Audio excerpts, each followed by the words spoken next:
Атым Олжас Құрманбек, Қазақ ұлттық университетінің 2016 жылғы түлегімін. Қазіргі таңда Қазақ ұлттық университетінде осында колледжда студент тәрбиелеп, ұстаздық жұмысын атқарып жүрмін. Және Қазақ концерт бірлестігінде солист болып жұмыс атқарып жүрмін.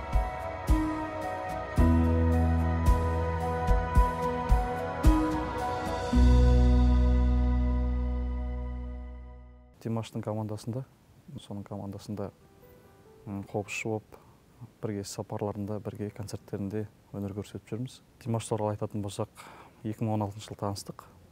16 жыл танысып, бірге сапарда жүрген кезіміз, осы университеттің ішіндегі. Сөйтіп танысып, ол кезде студентпіз, жаспыз, армандаймыз бірге. Әр сапарға барғанда бір бөлмеге бізді жайғастырады. Сол жерде армандаймыз, жоспарлаймыз, бірге айтамыз бір-бірімізге.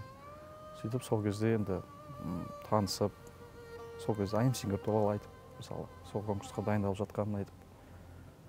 Сөйтіп бәріміз енді ақ жол тілеп шығарып салғанбыз. Содан бері, мысалы, айым сингерға өзіміз көзіміз көрді, 17 жыл бардық. Дайдидау ән, қазақтың ән шырқады. Сол жерде 7 адам болып, 7 аспапты көтеріп, барып, қолдау көрсеттік. Енді қазіргі таңда өнерде де, өмірде де біргеміз деп айта аламын. 2004 жылы Күреш Байсейітов атындағы мектептен бастап қобыз класында ұстазым Әбдіманап Жұмабекұлы, үлкен атамыз десек те болады. Жасы 75-те қазіргі таңда. Бізден бұрын біраз түлектер шығарған. Енді қазіргі таңда ең бірінші біздің ұстазымыз бізге білім берген сол кісі. Сол кісіге 2004 жылдан бастап Күреш Байсейітов атындағы мектепте білім алдым.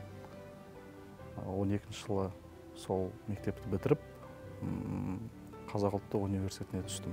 Бұл шабыт таңдағаным 12 жыл бітірген кезде ағайымыз жаңағы консерваториядан денсаулығына байланысты жұмыстан кетіп, сөйтіп ағайымыз Астанаға бар, сол Астанамызда жұмыс істе, сол жерден көтерілерсің деп, көрінерсің, қобызды көрсетерсің деп, сондай үмітпен жіберіп, осында түстік.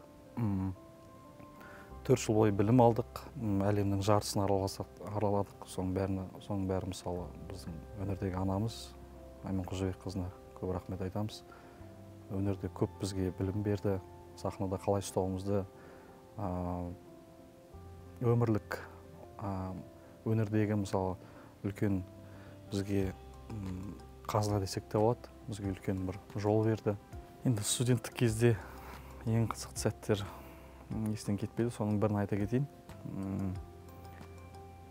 2012 жылы осы Қазақ ұлттық университетіне түскен кезде, сентябрьдің кезі оқуға келіп, енді Астананы көріп, жан-жағымызға қарап, не істейміз деп, қандай жоспарлар істейміз, не істейміз, қалай өзімізді көрсетеміз деп жүрген кезіміз. Енді Алматыдан сондай бір шабытпен келгем, қобызды әлемдік деңгейге көтерсем деп сөйтіп армандап келдім.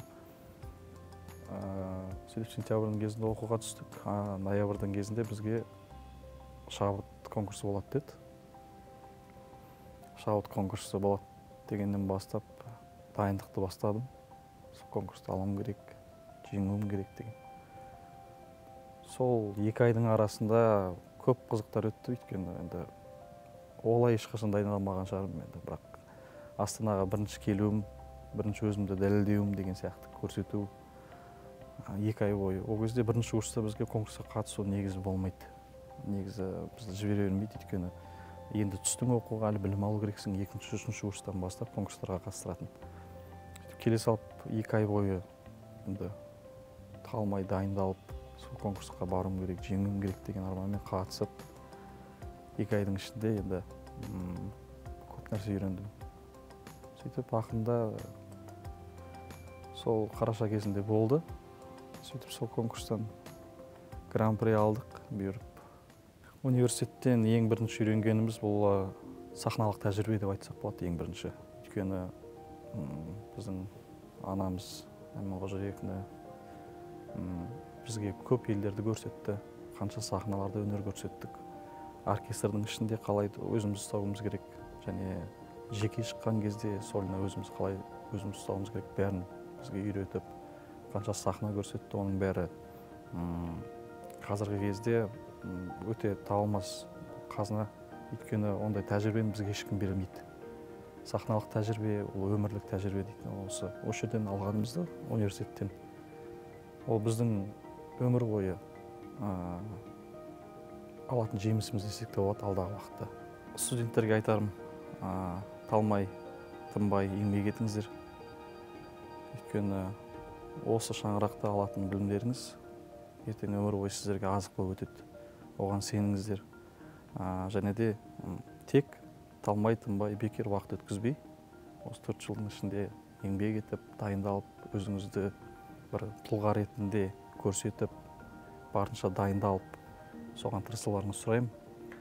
Және осы университеттегі ең бірінші анамыз өнердегі Айман Қожабекқызына, Раушан Қожабекқызына, Райса Қожабекқызына бәріне рахмет айтамыз. Бізге үлкен өмір, үлкен өмірлік тәжірибе сыйлағандарыңызға рахмет.